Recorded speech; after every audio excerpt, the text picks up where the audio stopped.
Yo tout le monde les gars, c'est Nazastro, j'espère que vous allez tous très bien. Aujourd'hui on se retrouve pour une toute nouvelle vidéo. On va parler de quoi? On va parler de la NASA, vous êtes prêts? C'est parti!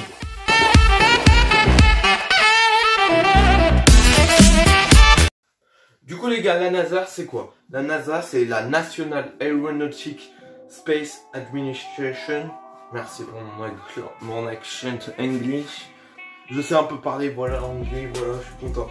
Alors là, en français c'est la National Aeronautic Spatial Administration. C'est un peu moins stylé. J'avoue que en français c'est pas trop stylé quoi. Non mais après voilà, on n'a pas le choix. La NASA crée, du coup, la NASA crée le 29 juillet 1958. C'est en fait la NASA, avant la NASA, il y avait la NACA. Je pourrais pas vous ressortir le nom parce que j'y ai pas travaillé dessus, la NACA. Mais avant la NASA, c'était la NACA, ils faisaient des prototypes, ils faisaient des avions, c'était pendant la guerre. Et du coup, maintenant que la guerre est finie, ils avaient une entreprise, super bonne entreprise, l'une des parfaites dans le monde. Et ils savaient plus quoi en faire. Et du coup, ils ont créé la NASA pour aller dans l'espace. Parce que je vous rappelle, hein, les fusées de base, c'est pour envoyer des bombes nucléaires. Première fusée, c'est ça. Hein. C'est ça la première fusée. Du coup, la NASA, voilà. En gros, la NASA, c'est comme nous, l'ESA. L'ESA, je sais pas si vous connaissez, l'Agence spatiale européenne. Voilà. Et bien la NASA, c'est ça. C'est l'Agence spatiale américaine, en gros. En gros, du gros, c'est ça. Et la NASA. Et du coup, le directeur de la NASA, Jim Bridenstine, je sais pas si je le prononce bien, mais voilà, c'est le directeur de la NASA. NASA très connu pour avoir fait plusieurs missions, dont les missions Mercury, les premiers américains dans l'espace. Après les missions Apollo, le premier homme à marcher sur la Lune. Après les SNS, les navettes spatiales. Et après il y a eu quoi? Maintenant on arrive ici avec le Crew Dragon là. Je pense que je vais faire une vidéo sur le Crew Dragon. Je pense que je vais faire une vidéo sur le Crew Dragon parce que voilà, je voulais en faire une mercredi mais elle n'est pas partie. En plus je vous présenterai au passage. Beau, ce magnifique objet qui est un télescope. Bon, et je vous présenterai ça au passage. Mais sinon, je vais essayer de vous faire une vidéo. Du coup, la NASA, il y a aussi des sites à la NASA. Et pas des sites, les seigneurs sites comme eux. Elle était bonne, les gars. Oh, pour la blague, vous avez le droit de mettre un pouce bleu et vous abonner. Au passage, j'ai mon Instagram qui est là. Du coup, à la NASA, il y a plusieurs sites. Alors, il y a plusieurs sites. Il y a à Houston. Donc, à Houston, c'est le principal bureautique de commande. En fait, c'est là où ils dirigent tout. Où vous entendez souvent 10, 9, 8, 7, 5, 4, 3, 2, 1, execution, lift off. Quand vous entendez ça, là c'est Houston. Bon, voilà, il y a Houston du KSC. Le KFC et pas le KFC. Oh, elle est bonne, on la garde, Hein? On la garde? Ah non, le KFC, le Kennedy Space Center, c'est là où en ce moment les fusées américaines partent en fait. Toutes les fusées américaines en ce moment ils partent du KFC. Un musée à la fois et une base de lancement.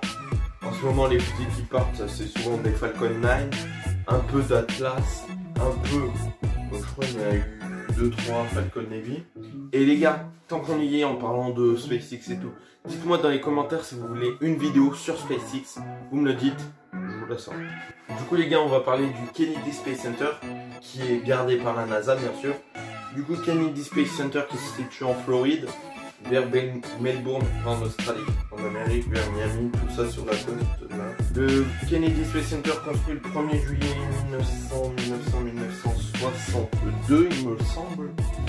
Si c'est ça, c'est une base de lancement et de recherche et de construction. Et du coup là maintenant on va parler du Kennedy Space Center avec son site touristique. Voilà, avec toutes les fusées, c'est un sorte de gros musée. Et aussi un mythique pad, hein, un mythique. Et pas un mythique le site, hein, pour faire des rencontres. Hein. Attention, faut pas confondre les deux, mythique, hein, attention. Du coup, un mythique zone de lancement, le pad 39A ou LSC 39. LSC 39, voilà. Là où sont parties les navettes américaines et maintenant les Falcon 9. Alors je vous montre une navette américaine.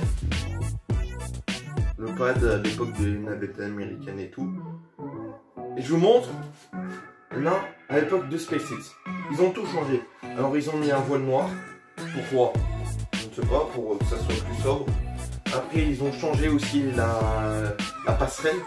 Voilà, ils ont fait plus style moderne, c'est SpaceX, hein, c'est la richesse, hein, c'est comme ça. Après ils ont mis leur fusée et voilà. Ils ont mis un ascenseur. Avant c'était des escaliers, ils devaient marcher. Et il y a aussi une grosse tour là au-dessus. Vous voyez la grosse tour? Il y a une grosse tour, il y a la tour énorme. Il y a une petite pointe blanche au-dessus. Je vous laisse 30 secondes juste pour... Non, pas 30 secondes, c'est 5 secondes pour voir si vous savez ce que c'est. Allez, marquez en commentaire si vous le savez.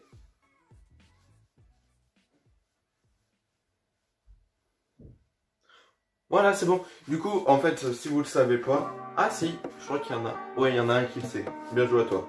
Du coup, c'était un paratonnerre, en fait. Parce qu'à l'époque, il y avait des fusées qui prenaient le jus. Je vais essayer de vous retrouver un extrait.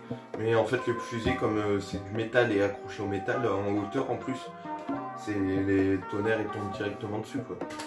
Et du coup, les gars, on arrive à la fin. Je vous ai parlé de la NASA, de leur mission avec Mercury, les premiers américains de l'espace, Apollo, premier homme à marcher sur la Lune, SNS, les SNS, les navettes spatiales, voilà. Leur mission était multiple et variée. Envoyer des satellites dans l'espace, ils ont contribué à la première création de l'ISS, la Station Spatiale Internationale. Et après, ils ont aussi fait les réparations de Hubble, un télescope dans l'espace. En gros, c'est comme un satellite, sauf que c'est un télescope dans l'espace. Après, ils ont fait quoi encore? Et ils ont contribué à emmener des Américains, ouais. Et ça s'est arrêté en 2009 parce qu'il y a eu trop d'accidents.